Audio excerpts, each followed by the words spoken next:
Assalamualaikum sahabat semuanya. Semoga senantiasa diberi kesehatan dan kelancaran rizkinya. Amin ya robbal alamin. Jadi pawang hujan dadakan, Abu Nawas langsung dihormati semua orang. Abu Nawas menghadapi masalah dengan Baginda Raja akibat kesalahannya sendiri. Ia membuat Baginda Raja murka hingga memerintahkan para prajurit menangkapnya.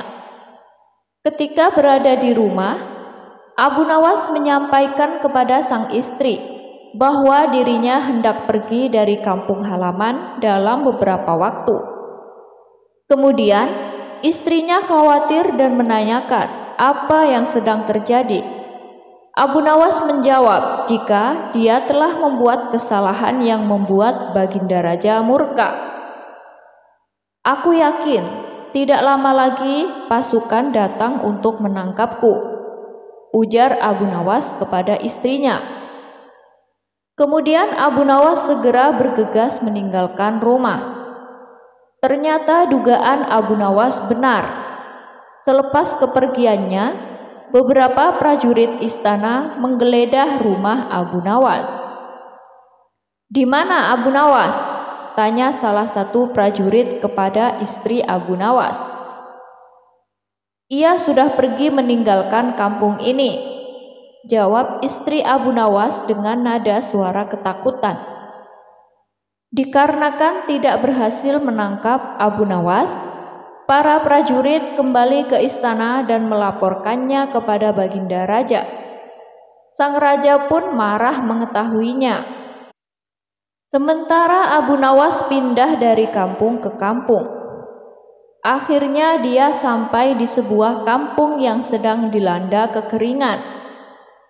Para warga di kampung tersebut melihat Abu Nawas yang mengenakan sorban dan mengira dia sebagai pribadi yang istimewa atau utusan Tuhan. Mereka memperlakukan Abu Nawas dengan hormat dan mengundangnya ke rumah. Abu Nawas yang cerdik seperti biasa bertanya mengenai alasan diperlakukan seperti itu. Para warga menceritakan tentang kesulitan mereka dalam menghadapi kekeringan. Abu Nawas pun memiliki ide yang sangat cerdas. Ia meminta para warga mengumpulkan air di lapangan. Abu Nawas kemudian menggunakan air itu untuk mencuci baju dan mandi, daripada menggunakannya untuk berdoa agar hujan turun. Ini tentu membuat warga-warga marah dan kecewa. Tetapi keajaiban terjadi ketika Abu Nawas menjemur jubahnya. Hujan tiba-tiba turun dan kampung tersebut akhirnya mendapat air yang dibutuhkan. Semua warga sangat bersyukur dan senang. Mereka menjadi sangat terkesan dengan Abu Nawas. Menaklukkan monyet pintar. Suatu hari, Abu Nawas keliling kota untuk memastikan kesejahteraan rakyat atas permintaan sang raja. Saat itu dia menemukan pertunjukan monyet. Sang pemilik monyet memberinya tantangan untuk membuat si monyet tetap menganggukkan kepalanya. Pagi itu Abu Nawas menerima surat dari raja. Dia diminta untuk menyelidiki kondisi rakyatnya. Raja Harun ar-Rasyid terkenal sebagai raja yang bijaksana. Meskipun saat itu laporan dari menterinya, rakyat dalam kondisi baik dan sejahtera, dia tetap membentuk tim khusus untuk melihat kebenaran laporan tersebut. Abu Nawas merupakan tim yang ditunjuk oleh raja. Sore harinya Abu Nawas menyisir kota untuk melihat kondisi rakyat. Saat itu dia tidak menemukan sesuatu yang aneh karena memang perekonomian rakyat sedang baik. Namun saat dia melewati sebuah kawasan yang biasa digunakan oleh masyarakat untuk mengadakan hajatan, tiba-tiba langkah kakinya terhenti. Dia melihat begitu banyak penduduk yang berkerumun. Abu Nawas pun melangkah menuju kerumunan tersebut. Ternyata ada si Fulan, tetangganya yang saat itu berada di antara kerumunan. Setelah saling menyapa, Abu Nawas pun bertanya ada apa gerangan yang terjadi. Ternyata kerumunan itu ada pertunjukan yang melibatkan monyet. Ada pertunjukan keliling yang melibatkan monyet ajaib, jawab Fulan. Apa maksudmu dengan monyet ajaib?